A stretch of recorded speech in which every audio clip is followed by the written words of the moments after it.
Programme امن برابری کے ساتھ میں آپ کو ایک بار پھر کہتے ہیں خوش آمدید۔ کراچی میں پاکستان نیوی ایویشن بیس مہران پر حملے میں بھارت کا ہاتھ تھا یا نہیں، اس کا فیصلہ تحقیقات کے بعد ہو جائے گا، لیکن بہت سے معاملات ایسے ہیں جن میں پڑوسی ملک کا کردار جھٹلایا نہیں جا سکتا۔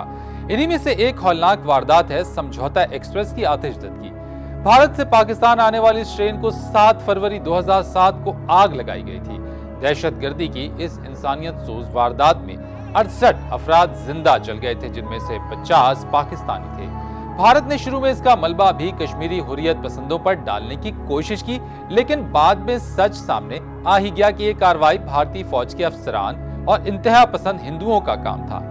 بھارت تو خود پاکستان کو آئے دن انتہائی مطلوب افراد کی فہرست تھماتا رہتا ہے، لیکن پاکستانیوں کی جانیں کیا مفت کی تھیں جن کے قاتلوں کی کوئی فہرست آج تک مرتب نہیں ہوئی؟ اس معاملے کے اوپر ایک رپورٹ ہم نے بنائی ہے، آئیے دیکھتے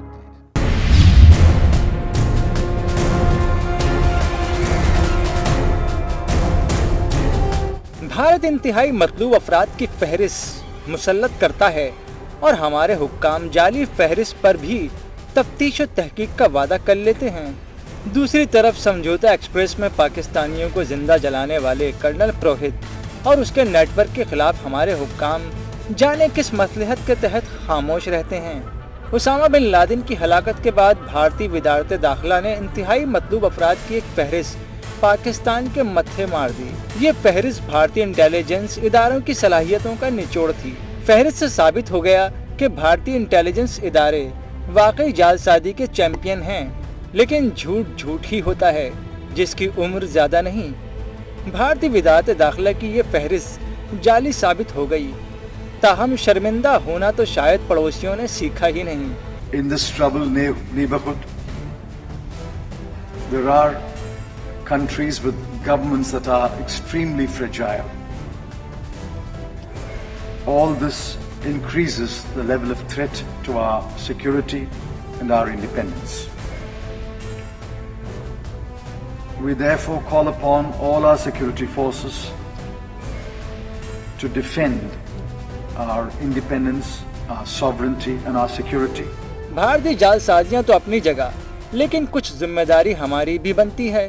سمجھوتہ ایکسپریس میں جن 68 افراد کو زندہ جلایا گیا، اس میں سے اکثریت پاکستانیوں کی تھی۔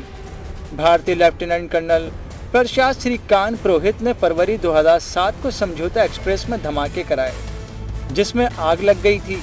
کیا پاکستان اپنے شہریوں کے قاتلوں کی فہرست مرتب نہیں کر سکتا؟ These two faces have shocked the entire nation in the recent past. While Lieutenant Colonel Prasad Purohit has been dubbed as the master of Hindu terrorism by the media, Pramod Mutalik himself claims that he has formed a Hindu suicide squad to take on Islamist jihadis. Colonel Purohit کے ہندو انتہا پسندوں سے گٹھ جوڑ کی کہانی سامنے آنے پر اندازہ ہوا کہ بھارتی فوج میں کس سوچ کے لوگ اعلیٰ عہدوں تک پہنچتے ہیں۔ کرنل پروہت اور انتہا پسند ہندو جماعت ابھینو بھارت کے رہنما پراوین متالک مالیگاؤں بم دھماکوں میں بھی ملوث تھے۔